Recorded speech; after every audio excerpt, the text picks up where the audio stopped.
story. The battle in Congress over raising the debt ceiling could harm America's most vulnerable wealthy nobility. Economists from the human rights organization Goldman Sachs write, it seems likely that uncertainty over the debt limit in 2023 could lead to substantial volatility in financial markets. Wow. No. This is not why we bought both our nation's political parties. Congress, this isn't some meaningless culture war like Medicaid or women's health. This has real consequences. Here to discuss is Pulitzer Prize-winning editor of The New Yorker, David Remnick. Thanks for joining us, David. Great pleasure, Rich. How are you? Very well. Now, David, you're an astute observer of democracies around the world. Is it a sign of a healthy nation when a few barely elected members of Congress, representing mostly roving bands of coyotes, can inflict financial Armageddon because it plays well on Newsmax? Well, you may have answered your own question, Sarah. I don't think we live in an especially stable time in our democracy. And this business about the debt ceiling is just a symptom of how crazy things are in Congress, for sure. There's a simple solution to getting Congress to raise the debt ceiling. Wealthy people do their own January 6th. I'll bring the exclusive Charmin quadruple ply 900 thread count toilet paper. Now, David, you wrote extensively about the January 6th riots and the role of Donald Trump. Let's listen to what congressional Sisyphus rolling Matt Gaetz's forehead up a hill, Kevin McCarthy, said after his resounding, humiliating victory. I do want to especially thank President Trump. I don't think anybody should doubt his influence. He was with me from the beginning. He was all in.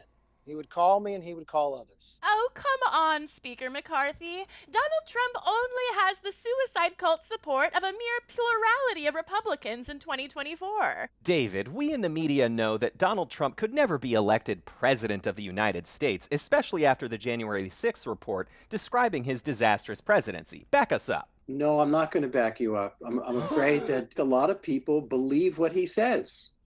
They think that his attitude toward the establishment, despite his being a very rich man and being the establishment himself, but by posing himself as this anti-establishment figure, he speaks for a lot of people who are angry at the managerial class, at the wealthy, at East Coast elites. I'm not expressing agreement, but I'm saying this is why he has so much support, and there are a lot of racists. Woo!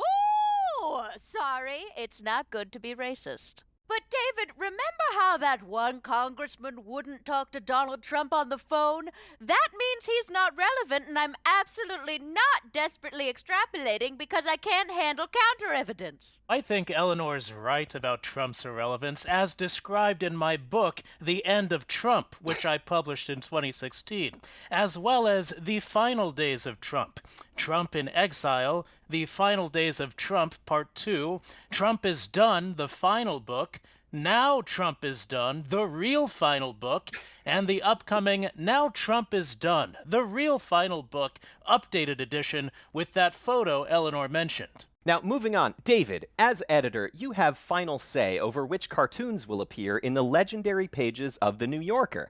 Sarah and I actually came up with a couple cartoons, and just for fun, would love to get your thoughts. Go ahead. Okay, here's mine.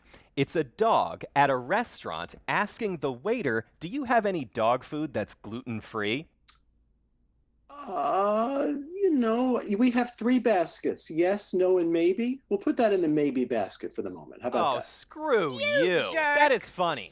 So funny! The problem is, you're too dumb to get you it. don't get it because you're dumb. Yeah, that might be it. If you got it, you'd be falling over laughing. Well, he doesn't think it's funny because he's a coastal elitist. Disgusting. Real America would love that joke. This is why Trump won. David Remnick got Trump elected. Undoubtedly. Great, we agree. Anyway, thank you so much for the feedback on that one. You bet. Okay, so here's mine, David.